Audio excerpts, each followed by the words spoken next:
Hey guys, welcome back to MFO. Thanks for tuning in on this Memorial Day Monday. I hope you're enjoying your long holiday weekend. I'm going to tell a story real quick. I take our kids out on a water skiing trip up in Wisconsin on Browns Lake. Every summer, we teach the kids how to ski. It's part of a goal setting activity that we do where we teach kids to set goals for themselves. But one of the things that I have to do every time we take our kids up there, and I've been doing it for 30 years, is the first thing I do is I grab my boat, I go out and I find the water patrol, and I go to them and I say, hey guys, check my boat real quick. Check to make sure I've got my fire extinguisher, my life jackets, and my horn, and all of these things. And I go to them because why? I've learned over the years that sure enough, I'm going to have a bunch of kids. I'm going to be taking them tubing or skiing or whatever, and they're going to pull me over and they're going to run this random safety check. And I don't want to do that when I've got a bunch of kids and we're trying to, get a lot done in one day. So I go to them and I take care of it. Well, you know what? That works because it's a small lake. There's one water patrol that cruises, and as soon as they know that I'm safe, I don't get bothered the rest of the day.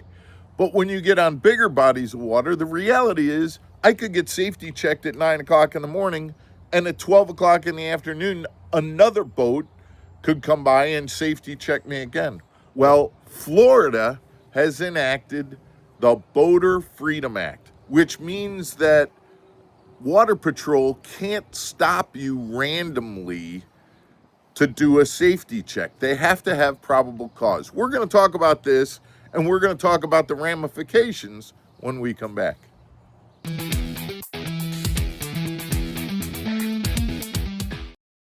Welcome back to Mark Fisher Outdoors, everybody. I'm Mark Fisher. The Florida Boater Freedom Act. I love that. When I heard about this, I thought, hey, this is based on common sense. You're driving down the road in a car, you can't get pulled over just so that they can, check to make sure that you're doing everything you're supposed to. If they have probable cause, they see you driving without a seatbelt on, they see a broken taillight, they see you speeding, now they can pull you over. But when you're on the water, you can be driving down the water, everything's fine, and they can pull you over and say, hey, we want to see if you got life jackets. We want to see if your battery has a cover on it. We want to see if you got a fire extinguisher. They can just pull you over for no cause at all, just to check to make sure your boat is in compliance. Not any longer. Not after the Florida's Boater Freedom Act gets enacted in July. This bill was passed, and I would like to see this kind of move through the states.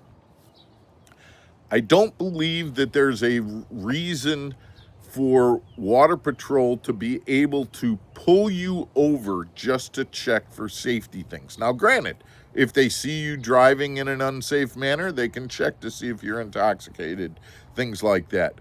But it's very kind of un-American, in my opinion, to pull someone over and then go searching around for law violations or rule violations. Now, I do need to point this out, and I like this as well.